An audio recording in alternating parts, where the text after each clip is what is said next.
O Expresso tem uma nova subscrição que lhe dá acesso completo ao The New York Times, com atualidade, jogos, culinária e muito mais. E ainda aos conteúdos exclusivos da SIC Notícias, incluindo o Direto Vertical, a nova e inovadora emissão que se adapta ao seu smartphone. Subscreva em expresso.pt/digital. Expresso. Liberdade para pensar.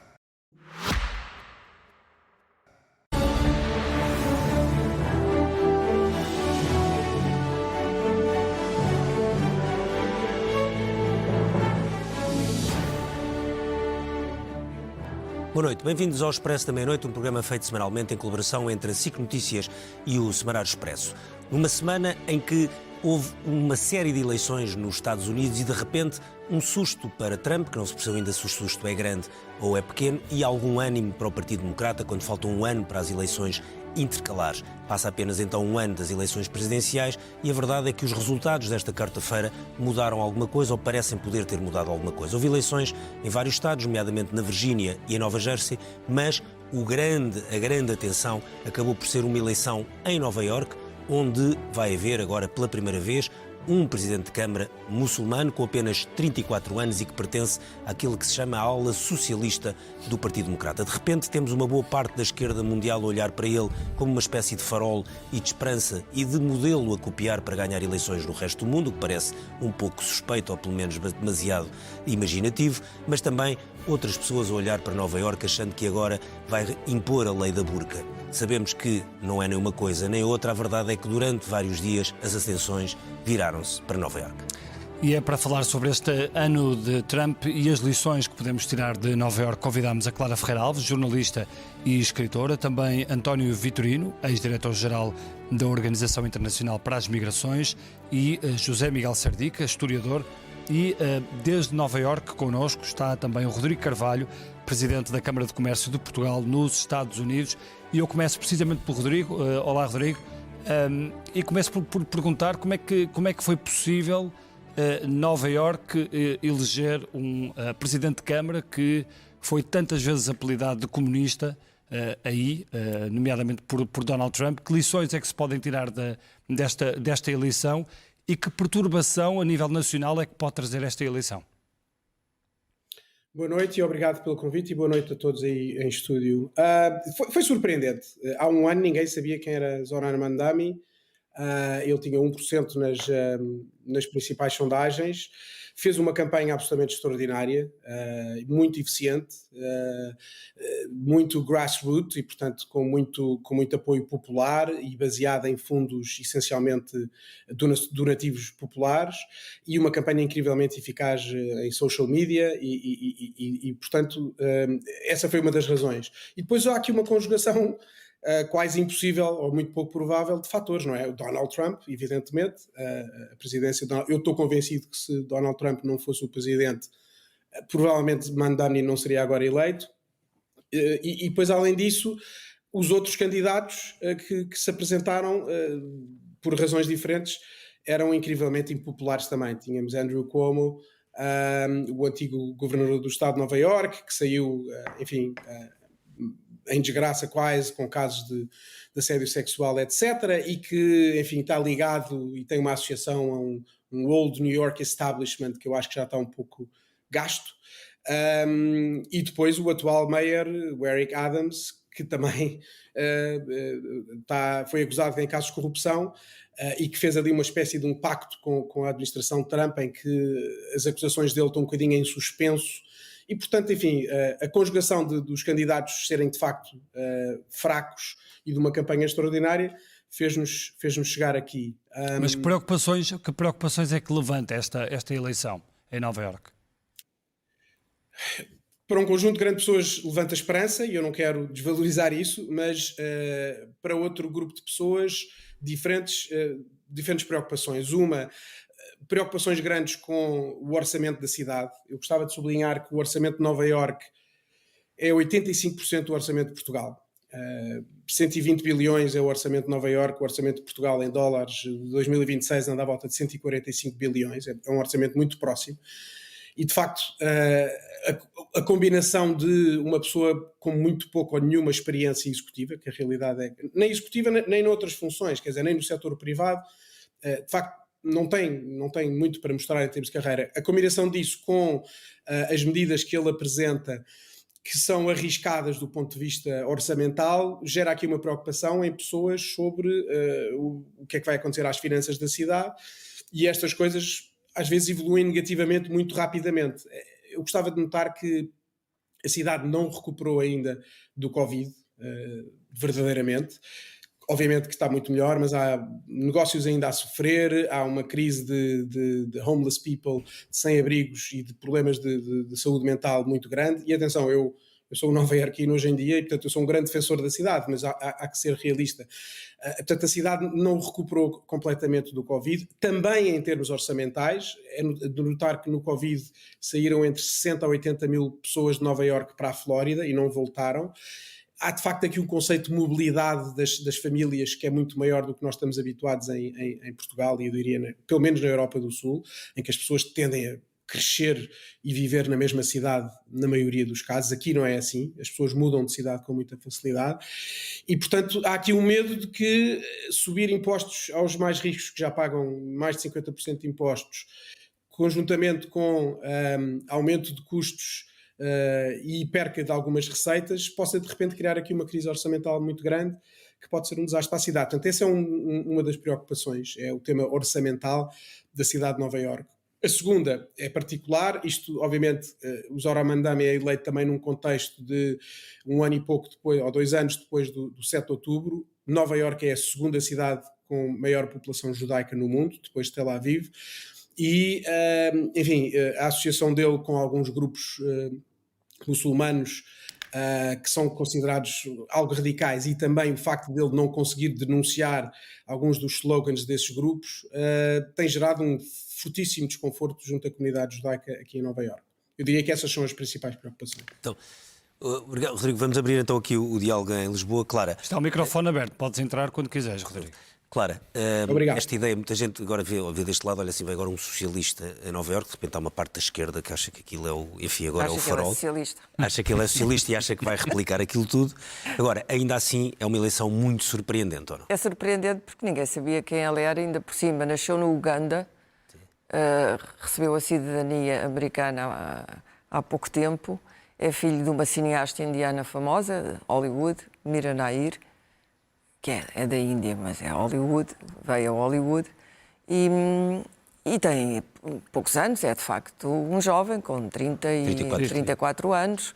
Isso não é habitual, sobretudo porque o Partido Democrata está envelhecido, mas depois porque as próprias dinastias democratas, há muito pouca gente, tirando Alexandra Ocasio-Cortez, que tem muitos anticorpos e muitos inimigos.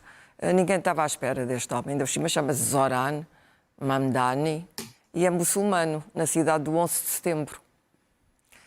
Portanto, as expectativas são elevadas. Isto é uma parada altíssima e é um póquer fechado. Porque se ele vencer, e as esperanças são de que mesmo que ele não consiga cumprir aquelas promessas todas, se cumprir uma já não será mau.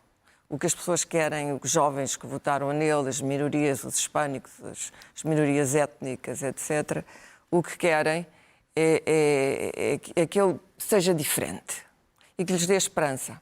E isso é importante no ponto em que está a América. Em segundo lugar, ele tem muitas frentes de combate. City Hall, que é como se chama a Câmara Municipal, é um vespeiro. Toda a gente sabe isso. Os jornalistas que cobrem City Hall odeiam cobrir City Hall, porque é City Hall e Albany, é um vespeiro. Além destas ramificações políticas, étnicas, etc., a própria máquina, a máquina democrata, porque neste momento essa que está lá, Nova Iorque é uma cidade de democratas, quer dizer, desde Giuliani, republicano, Bloomberg não era democrata, mas teve uma relação e foi um ótimo mayor, devo dizer, mas era um mayor que vinha do dinheiro e que resolveu investir na cidade. Este não vai ter dinheiro, porque o Wall Street agora, o Bill Ackman e essa gente dos funds, que são gente muito poderosa e que é muito ativa nas redes sociais, dizem que estão dispostos a fazer tudo melhor para Nova Iorque. Mas isto não é verdade. Não querem Mamdani. que acham que é um novato inexperiente, que não sabe o que é o dinheiro em Nova Iorque. E Nova Iorque tem, de facto, dificuldades orçamentais. Sempre teve. Nova Iorque, nos anos 80, era uma cidade completamente falida, não é? Para quem se lembra. Depois teve um boom. Depois teve um boom. Os anos Clinton foram muito bons para Nova Iorque, evidentemente. Havia um surplus, havia dinheiro na América. E depois houve um mayor que, tendo dinheiro e vindo dinheiro, resolveu investir na cidade, que foi... E tornou a cidade rica. Mas ao tornar a cidade rica, o custo de vida subiu terrivelmente. Depois do Covid, as migrações para a Flórida, a demografia de Nova Iorque modificou-se extraordinariamente. Mas não é hoje a mesma faz demografia. uma campanha muito a apontar para a economia e para as questões, para os problemas da economia. Essa campanha foi muito bem feita e muito bem dirigida, porque ele nunca saiu de uma única coisa. Quando lhe vinham falar de outra coisa, de muçulmanos e disto e daquilo, eu dizia: o meu tema é o custo de vida. O meu tema é a economia. Ou seja, afastou Ou seja, o wokeismo democrata? Economy stupid que deu... Afastou o wokeismo democrata? Os wokes agora estão com low profile e têm que estar, não é? Porque a cancel culture não fez nada por eles, nem fez pelos democratas, ajudou a cancel culture e a imigração, ajudaram muito a eleger, sobretudo a imigração, a eleger Trump. O problema de Nova Iorque é muito grande, tem muitos problemas, tem muita gente diversa, isso faz a riqueza da cidade, mas torna um bocado ingovernável. E ele tem o establishment democrata, não sei como é que eles vão reagir, que é muito judaico ou é étnico italiano, mas não é seguramente, o establishment não é muçulmano e não é asiático. Portanto, todas essas... Isto tudo é muito importante em City Hall, porque há os lobbies italianos e há depois todo o submundo dos negócios, enfim, mafiosos e não mafiosos em volta dessas etnias. Depois há o mundo chinês de Nova Iorque, que é importantíssimo, mas que está associado a tráfico, criminalidade, mas também a muito dinheiro. A China investiu muito em Nova Iorque. Depois há os hispânicos, que são a escala social mais baixa. Depois há os negros de Nova Iorque. E depois há ainda... em Nova Iorque não há magas, não há rednecks, não há aquela gente que acredita que na pizzaria em Washington se acoitavam os pedófilos. Mas há brancos com muito dinheiro. E alguns estão a pensar, a Flórida está a fazer uma enorme campanha de real estate, pensando, mas no princípio isso não é muito difícil mudar de cidade de um dia para o outro, isso vai acontecer com lentidão. Se Mandani falhar, será um falhanço terrível para o partido, para Nova Iorque, seguramente, mas para os eleitores dele. E depois será um falhanço terrível outra vez para os democratas. E ele não tem muito tempo para mostrar resultados, porque há as intercalares e depois há outra vez presidenciais. António Vitorino, quando estava à frente da organização das migrações, ia muito aos Estados Unidos, apanhou 2 anos da presidência de Trump da primeira vez. Nova Iorque, entanto, mudou muito esta questão destes êxodos para a Flórida, porque é um país onde, como dizia o Rodrigo, há muita mobilidade geográfica, as pessoas mudam com muita facilidade. Há, de facto, depois também uma série de correntes migratórias novas.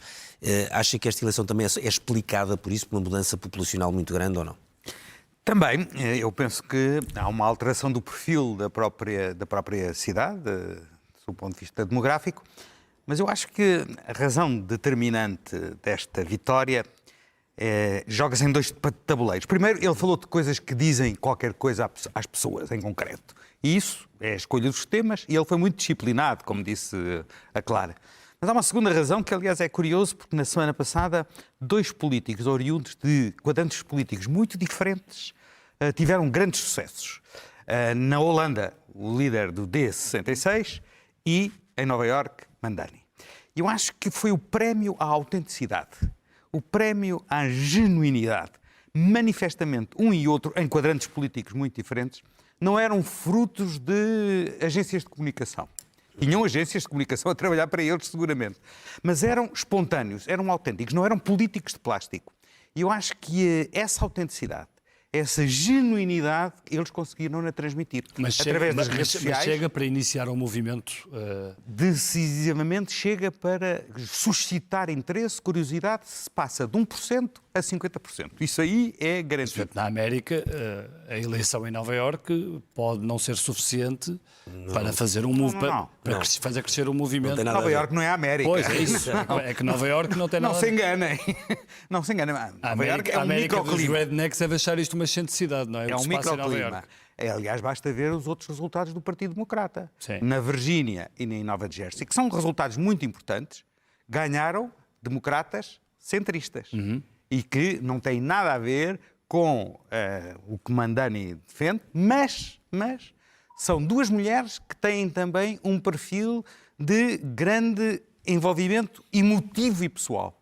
Portanto, não são a distância arrogante do establishment democrata que, a meu entender, esteve muito presente na campanha da Kamala Harris e que levou à derrota clamorosa que tiveram. Portanto, o caminho para os democratas é mais o centro. É esse... Há uma declaração interessante, mas o Rodrigo poderá dizer isso melhor do que eu. Há uma declaração interessante da Alexandra Ocasio-Cortez, que depois de ver os resultados todos, diz qualquer coisa do estilo, bom, mas o Partido Democrata tem que ser isto mesmo. Tem que ser um partido com uma plataforma suficientemente flexível para ser capaz de se dirigir às pessoas no específico contexto em que essas pessoas se encontram.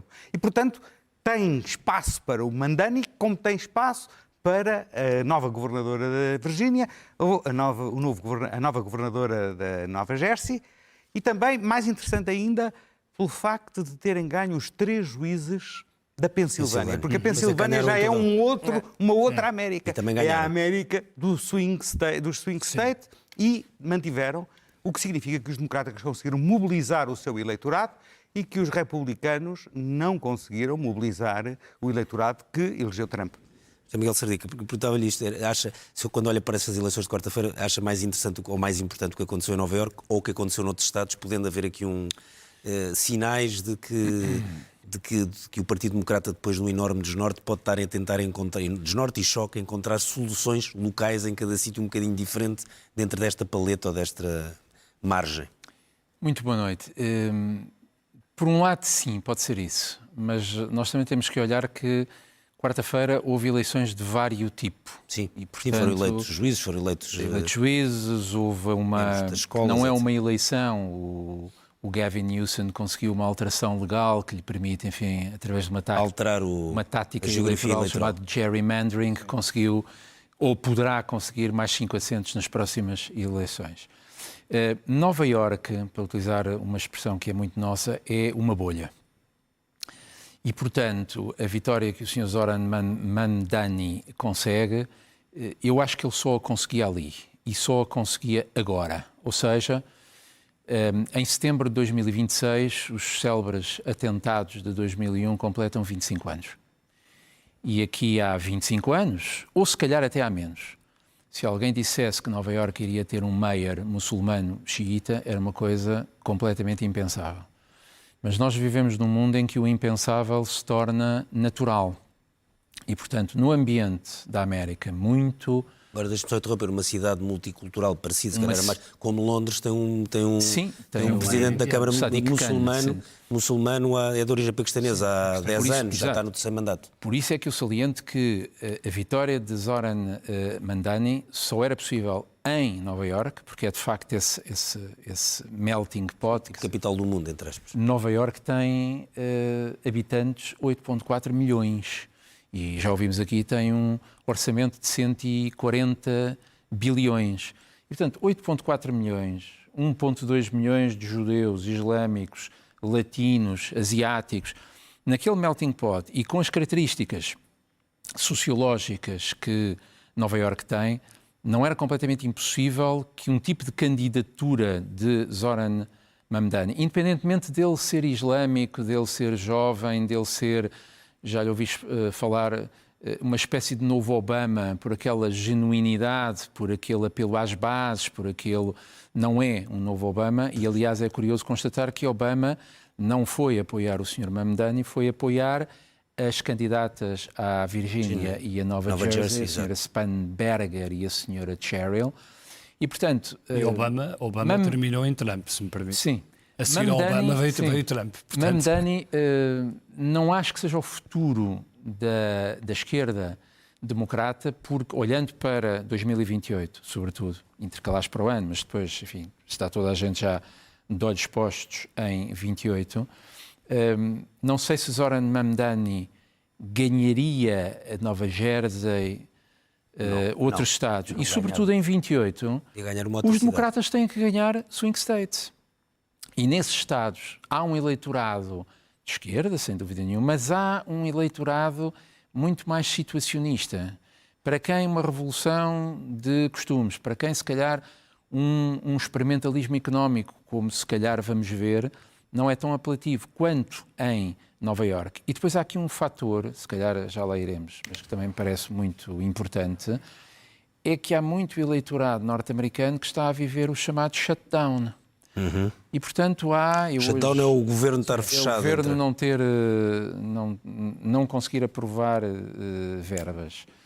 E eu hoje estava a olhar para alguns números e desde funcionários públicos sem ordenado desde o dia 1 de outubro, militares que não são pagos, foram agora pagos porque parece que apareceu um donativo anónimo de 120 milhões, mas há, nos Estados Unidos, uma série de apoios sociais. 42 milhões de pessoas que dependem daquele food program, portanto, um americano em cada 8. E, portanto, costuma dizer-se que os americanos votam com o bolso. E estas eleições coincidiram com um momento em que a questão do bolso é importante. E eu acho que tudo isto criou um epifenómeno que permitiu como digo, muçulmano, xiita, sem experiência, com uma campanha boa, com uma campanha mediática, mas que cria um enorme enigma. Porque repare-se que o Sr. Mamdani vai governar uma cidade, ele que é xiita, vai governar uma cidade onde a diversidade identitária é enorme. Um xiita, como aliás aqui já foi dito, na cidade que viveu o 11 de setembro... E onde os muçulmanos são sunitas, ainda por cima. Exatamente. Não são xiitas. Mas ele é xiita. E vai governar uma cidade onde há muita gente rica, judaica, 1,2 milhões, e nós sabemos que o Sr. Zoran Mamdani não simpatiza, para dizer pouca coisa, mas não simpatiza nada com a causa sionista, com a causa israelita. Tudo com Israel. Sim. E, portanto, quer dizer, é um terreno minado por um lado, agora os olhos da esquerda estão nele, até porque já há uma espécie, e isso é típico também, há uma espécie de endeusamento quase, há uma espécie de heroicização, porque Zoran Mamdani, na linha, sei lá, de Varoufakis, de Iglesias, do Hugo Chávez, desde que haja alguém à esquerda... Esses três não acabaram bem, que um deles já não está entre nós. Desde que haja alguém à esquerda que conteste o sistema, a esquerda europeia, e muita dela, vai atrás. Não sei se o caminho que o Zoran Mamdani vai fazer em Nova Iorque é reprodutível noutro sítio. É possível ali. Deixe-me pegar então nessa ideia para perguntar ao Rodrigo Carvalho. Rodrigo, que leituras é que estão a ser feitas aí nos Estados Unidos exatamente sobre esta questão do endeusamento de Mamdani e se isto pode ser usado contra o Partido Democrata pelos republicanos numa lógica de os democratas são todos como o Mamdani. Se pode ser feita esta leitura ou se está a ser feita de alguma forma? Está a ser completamente feita essa leitura. Eu gostava só de dizer uma coisa antes disso, que é a maior parte das propostas que ele fez no programa dele, ele de facto não tem a capacidade de as executar por si só, é importante dizer isto, e portanto vamos ver o que é que ele vai conseguir fazer, mas por exemplo, o congelamento das rendas tem que ser feito por um housing board que ele não controla, o aumento de impostos não é feito pela cidade, é feito por Albany, pelo Estado, e a governadora não deu grande anuência às sugestões deles de subir quer o imposto sobre as empresas, quer o imposto sobre quem ganha mais de $1 milhão, e portanto eu tenho algumas dúvidas que ele consiga fazer grande parte das medidas que elencou. Agora, respondendo à pergunta, Bernardo, completamente. Se ele pode ser um problema nesta caminhada para as midterms, para os democratas. Ele claramente vai ser um problema para os democratas. Os republicanos já estão a bater nessa tecla que referiste, de o Partido Democrata é isto, e se vocês votam neles vão acabar com isto. E isto não vai resultar no país, não de todo. E, portanto, eu acho que ainda existe, obviamente, uma guerra interna no Partido Democrata, entre o grupo do Bernie Sanders, da Alexandra Ocasio-Cortez e do Mamdani, agora desta linha, versus um grupo mais centrista, não é? É relativamente normal dos partidos. Eu pessoalmente, não tenho muitas dúvidas que esta linha do Mamdani não tem muitas hipóteses a nível nacional. Não é onde o país está neste momento, talvez daqui a, não sei, uns anos estas coisas mudam. Neste momento houve um balanceamento muito grande do país à direita nas eleições de 2024 e não me parece que ir tudo para a esquerda seja a solução. E, portanto, acho que o perfil das candidatas que foi aqui referido é um perfil mais interessante, até porque elas eram particularmente interessantes porque, além de serem mulheres, eram mulheres de trabalho e eram mulheres que tinham um background de uma militar e outro de intelligence. E, portanto, eu acho que isso toca aqui numa data de boxes que o eleitor americano médio aprecia, nomeadamente o serviço militar, etc. E além disso, fizeram a campanha basicamente na mesma tecla. Portanto, o tema da affordability, como se diz aqui, parece-me ser o tema certo, que aliás foi, juntamente com a imigração, foi o tema do Trump em 2024. Então, mas sim, eu acho que ele vai ser aqui um... Rodrigo, deixa-me só interromper exatamente com isso, que é, olhando para as eleições desta quarta-feira e para as várias eleições que existiram, se Donald Trump não poderá estar agora já a ser vítima do facto de ser incumbente, ou seja, ele agora já está no governo e, portanto, neste momento as pessoas que se queixam do custo de vida e que há um ano, culpavam Joe Biden, agora já o podem estar a culpar. Já estão, e até porque ele tomou algumas medidas que são indutoras de aumentos de preços, nomeadamente as tarifas, e portanto, sim, claramente estão a culpá-lo. Concordo também com o que foi dito, esta eleição aconteceu num momento particular do shutdown. Na Virgínia, por exemplo, não quero errar, mas cerca de 20% dos eleitores da Virgínia estão direta ou indiretamente relacionados com o governo federal e, portanto, estão a sofrer com este shutdown. O tema do SNAP, do programa de alimentar, a mesma coisa, e portanto, verdade, mas sim, o Donald Trump está a ser culpado por affordability, ele tem estado em denial, aliás ele deu numa das entrevistas de ontem diz que isso é o affordability é um democratic hoax, e portanto que é uma fantasia dos democratas, mas é daqueles temas que não dá para ele dizer que é um hoax, que as pessoas sentem cada vez que vão pôr gasolina e cada vez que vão ao supermercado, e portanto claramente ele está a sofrer com isso. E acho que vai continuar a sofrer. Acredito que haja agora aqui uma tentativa dos republicanos e dele e da Casa Branca de tentar tomar esse tema e enfrentar esse tema. Até agora tem estado um bocadinho em negação, mas vai ser difícil de reverter. Mas concordo que o Mamdani vai ser aqui um bocadinho uma pedra no sapato dos democratas, que eu acho que na grande maioria estão a apontar para... Os republicanos acham que ele é o seguro de vida para as midterms. Então, exatamente. Eu duvido que seja assim, mas... É o seguro de vida dos republicanos. Aliás, o Trump foi aconselhado a não combater muito Mamdani e não meter a Guarda Nacional e a tropa em Aliás, Nova Iorque. Mamdani até disse que queria conversar com para deixar Trump, o Mamdani, evidentemente, despedaçar-se. As pessoas subestimam muito Trump. Trump é um estratego muito mais formidável do que se pensa e não está rodeado, ao contrário do primeiro mandato, por equipas. No primeiro mandato aquilo eram pessoas que ele não conhecia, ninguém confiava em ninguém e havia alguns que até boicotavam, digamos assim, os impulsos e os extravios do presidente. Agora não, agora ele tem uma equipa económica que tem alguma competência, e não sou eu que o digo, o Varoufakis, o esquerdista, Varoufakis, marxista, economista, mas uma bela cabeça, ele próprio admitiu que a equipe económica que está agora no poder é substantivamente melhor que a de Biden. Foi Varoufakis que o disse. Mas o povo americano não está a reconhecer as sondagens da popularidade. O shutdown foi um erro. Foi um erro terrível. Trump nas sondagens está muito em baixo, não é? Porque acharam que aquela obsessão de destruir o Obamacare, acharam que os democratas que iam negociar. Isso aconteceu antes, o Schumer foi sempre cordado e não se importou. Agora não, fizeram fim-a-pé, decidiram mudar de estratégia. E isto é mais importante do que Mamdani, atenção. Mamdani é um epifenómeno não é? É um epifenómeno, é uma coisa nova-iorquina, hipster, não é? O resto é a América. A América é um colosso. E Nova Iorque também não é a Califórnia. A Califórnia é outra coisa. A estratégia do Gavin Newsom é uma estratégia de poder. A de Mandani é o poder local, claro, digamos assim. É ser o farol, a luz, mas isso são fantasias. A realidade americana é muito diferente. E, portanto, os democratas, pelo menos, decidiram sair ou do torpor ou da estratégia que eles acharam que era a melhor, que era fazer de morto, e vão avançar. E isso é interessante. A América está sempre em movimento, não fica estagnada, ao contrário da Europa, e avança. Portanto, vamos ter combates políticos interessantes nos próximos tempos. Agora é o Thanksgiving, é o dia da ação de graças, é a reunião das famílias, é o Peru, as pessoas viajam pela América toda e não há voos, os voos estão a ser cancelados, os aeroportos estão... Portanto, isto provoca uma perturbação terrível. Mas reduz as emissões de carbono.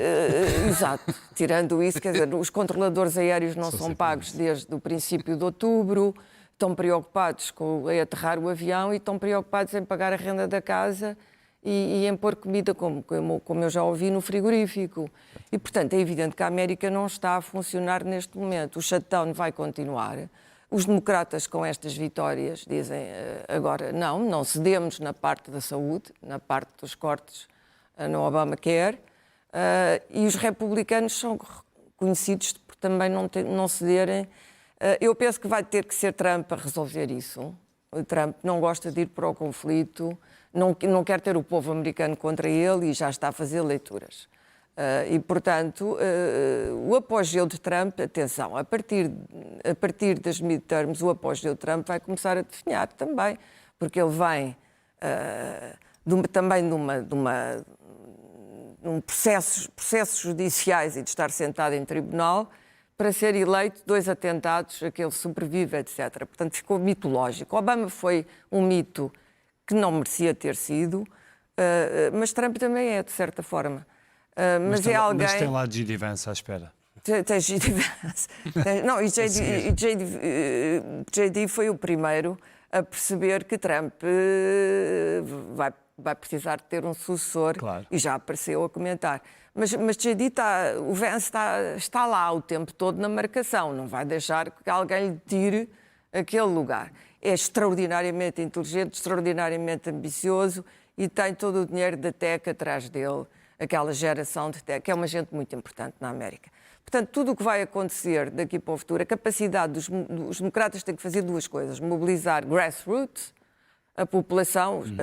Portanto, isto não é a esquerda, atenção, isto não é a esquerda, não pode ser essa dicotomia esquerda-direita. Vai ter que mobilizar aquela gente numa América terrivelmente dividida, que vai ficar zangada porque as tarifas vão aumentar o custo de vida, mas vai ter que ter uma política económica, porque aquilo que os democratas fizeram foi ignorar Biden, e a equipa dele ignoraram não apenas a velhice e a diminuição física de Biden, mas ignoraram a inflação. Lawrence Summers, um grande economista que foi presidente de Harvard, avisou quando ele começou a passar cheques e enviar cheques pelo correio, isto vai gerar inflação. E ninguém quis ouvir Summers. E Summers tinha razão, gerou inflação. Portanto, todos esses fenómenos agora vão estar em colisão uns com os outros. Os republicanos não querem sair do poder, mas os democratas sabem que não podem ficar muito mais tempo na travessia do deserto. António Vitorino, há pouco falou no prémio à autenticidade. Quando se fala estamos ao fim de um ano de Trump, vislumbra já alguém que possa ter uma autenticidade que o possa desafiar, que possa estar em eleições daqui a 4 anos? Em primeiro lugar, eu acho que é importante reconhecer que Trump é genuíno e autêntico. Isto é, a característica de genuinidade e autenticidade é uma arma do Trump. Aliás, há uma entrevista fabulosa que ele deu antes do início da campanha eleitoral, onde ele diz uma coisa mais ou menos assim: os meus adversários pensam que eu sou um pouco louco. E eu acho bem, porque isso dá-me um enorme leverage em relação a eles. E exatamente a imprevisibilidade de Trump é a sua principal arma. E há que reconhecer que o que ele fez durante este primeiro ano foi encharcou a agenda pública com quase 200 ordens executivas, provocando, digamos assim, a maior das confusões nos adversários, que não foram sequer capazes de se fixar num ponto e foram a correr atrás de todos os pontos que ele ia lançando, uns mais a sério, outros menos a sério. Eu acho que muito vai depender da situação económica daqui a um ano, sinceramente. As previsões catastrofistas que existiam de que as tarifas iriam provocar uma grande crise económica nos Estados Unidos não se confirmaram. Isto é, há inflação, sim, 3%, há problemas que, do ponto de vista da habitação, do acesso à habitação, que nós europeus também conhecemos bastante bem, mas verdadeiramente o apocalipse não veio. É verdade também que as tarifas não foram totalmente aplicadas. Quer dizer, houve mais anúncios de tarifas do que propriamente aplicação de tarifas. E, portanto, nós ainda não sabemos, the jury is still out nessa matéria. Ele é muito bom na retórica, mas depois na prática, chicken out, como dizem. Não é? Agora, vamos ver o que é que se vai passar neste ano. E este ano vai ser um ano muito importante. Porque nós agora vamos entrar numa zona onde o verdadeiro teste de stress à democracia americana vai ocorrer. Até aqui foram os transgêneros, o futebol, o beisebol, enfim, tudo isso é importante no debate público. Mas agora nós vamos começar a tocar em coisas sérias. Os limites do poder executivo em relação ao legislativo, a relação de poder entre o Estado Federal e os Estados Federados, o birth citizenship, que é uma coisa muito sensível, porque essa ordem executiva vai ser um test case para a subsistência da retórica trumpiana, e o Zé Miguel já há pouco referiu o gerrymandering, porque vai chegar redesenhar os círculos eleitorais. Vamos ver, é verdade que o Gavin Newsom fez um truque na Califórnia, mas para responder a um truque que tinha sido feito pelos republicanos. Usou o truque dos republicanos. Completamente. E vai haver outro. E esse é que é o ponto, esse é que é o ponto preocupante do ponto de vista da democracia. É que vai ganhar quem dá mais golpes? Isto não pode ser. Mas vai haver o chamado Citizens Voting Rights Act, que vai chegar ao Supremo Tribunal, que é uma regra muito especial que visa evitar que deste gerrymandering saia uma discriminação em função de critérios raciais na conformação dos círculos eleitorais. E, portanto, nós estamos a falar de coisas muito sérias, que é a autenticidade do ato eleitoral intercalar. Toda a gente está a falar na política, sim, mas as regras do jogo também vão estar em causa. E, nesse sentido, tudo depende de como é que os democratas se perfilarem nesse debate e de quem é que, dentro do Partido Democrático, assumirá a sua liderança. Não é nada evidente neste momento quem seja. Não é nem mesmo o governador da Califórnia. Não, acho que não. Não, acho que não. É difícil porque das Mas há candidatos. É que já está envolvido. Quer dizer, já fez o golpe, já fez o truque. Mas tem eleições. Mas Miguel, o caminho dos democratas, como dizia aqui o António Vitorino, é de facto muito apertado. Por onde é que acha que deve ser o norte? É apertado porque, se forem pela via centrista, podem recear não conseguir ter, lá está, a genuinidade, a autenticidade, o radicalismo retórico que neste momento dá votos.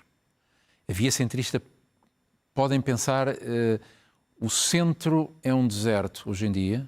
Eu não acho que seja. Portanto, eu acho que nos Estados Unidos, onde quer que seja, cá, eu acho que o centro precisa de voltar a ter voz, a ter ideias. E a ter ideias, não digo ideias autoritárias, digo uma autoridade moral. E, portanto, se não conseguirem reconstruir, como digo, não é apelar apenas à esquerda, é terem uma base alargada que permita, por essa via centrista, nas intercalares dentro de um ano, mas em 2028, não sei se Gavin Newsom será um nome pensável ou não. Ele vem de um Estado que tem uma influência muito grande, muito rico. Não parece que a senhora Ocasio-Cortez, a Alexandra Ocasio-Cortez, seja alternativa. Não me parece. Bernie Sanders também já está fora. Foi. Portanto, a não ser que uma das duas vencedoras... há mais nomes, há mais governadores. Que ninguém conhece, enfim, tem o seu tempo. Pode ser essa via. Se for por uma via... a Zoran Mamdani, quer dizer, não me parece Nova Iorque... Não, nem penso. Nova Iorque vai ser um estudo de caso importante. Se ele tiver êxito, que eu acho que não vai ter, pode convencer os democratas que devem responder a um maior radicalismo à direita, radicalizando à esquerda. Mas eu, francamente, não acho que o Zoran Mamdani vá ter êxito. Aliás, a vitória dele, deixe-me só acrescentar isto,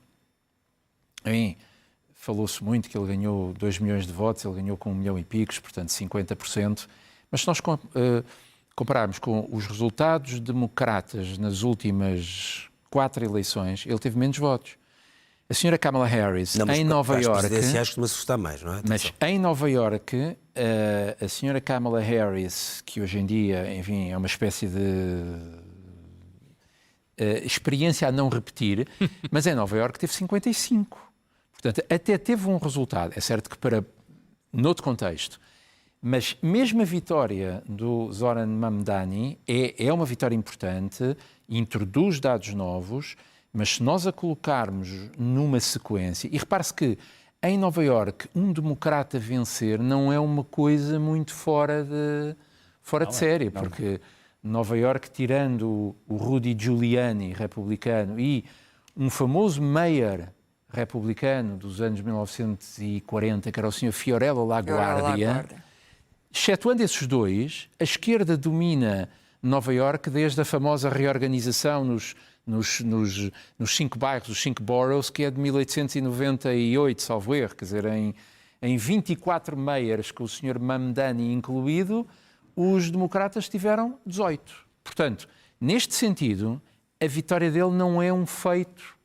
O que o torna novo é a idade dele, é o tipo de campanha que ele teve, o tipo de eleitorado que ele tem com ele, grassroots, e repito e volto a isto, porque eu acho que é fundamental, é um muçulmano socialista, comunista, aquilo que queiram chamar, numa das cidades mais ricas do mundo, com o 11 de setembro e com judeus, a maior comunidade judaica fora de Israel. Sendo que a comunidade judaica, o lobby judaico está dividido agora, está a dividir o movimento MAGA ao meio, com uma agressividade que ainda só está no princípio.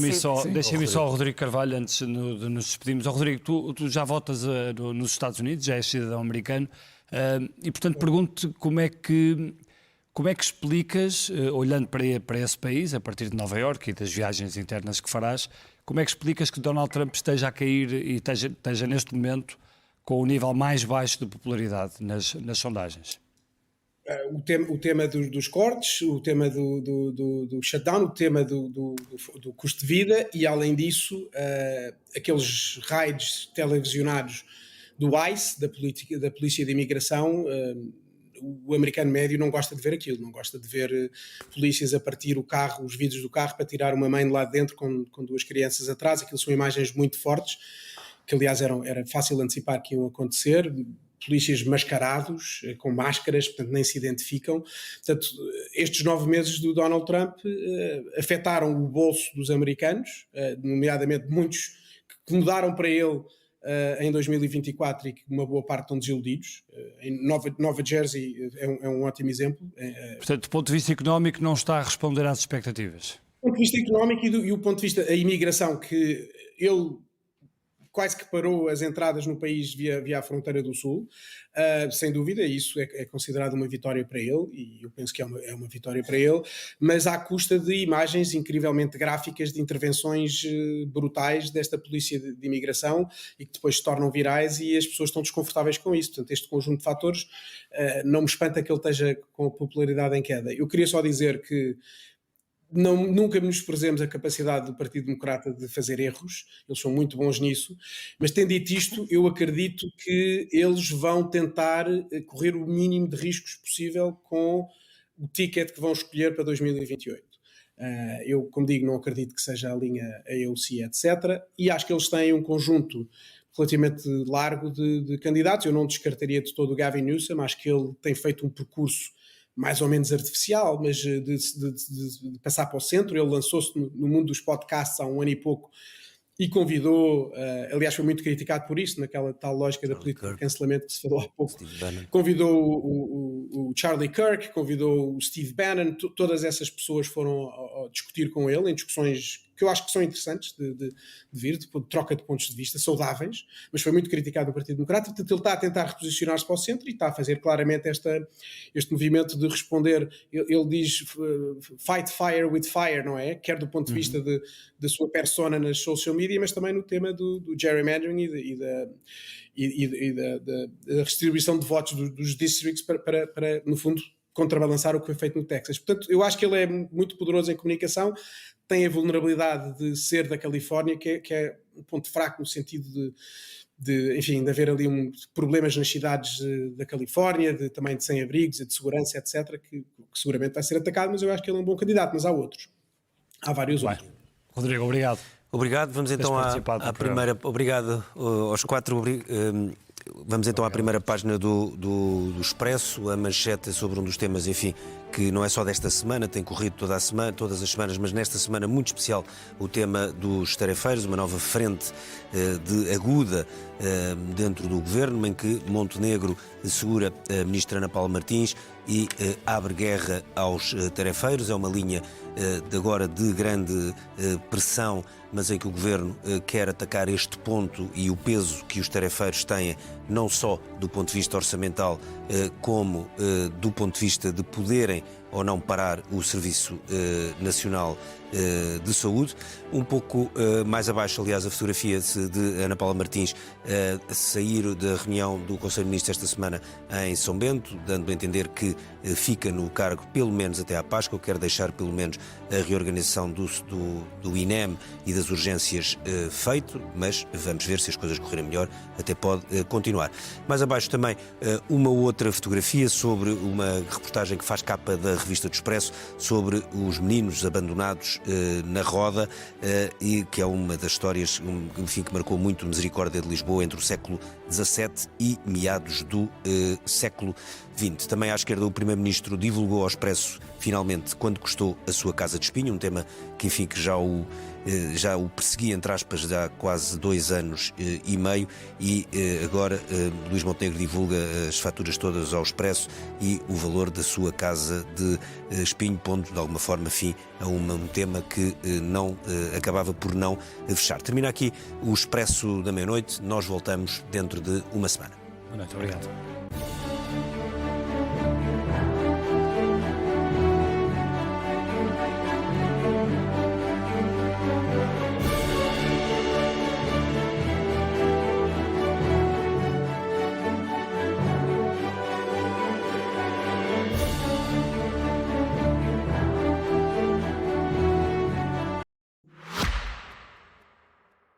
O Expresso tem uma nova subscrição que lhe dá acesso completo ao The New York Times, com atualidade, jogos, culinária e muito mais. E ainda aos conteúdos exclusivos da SIC Notícias, incluindo o Direto Vertical, a nova e inovadora emissão que se adapta ao seu smartphone. Subscreva em expresso.pt/digital. Expresso. Liberdade para pensar.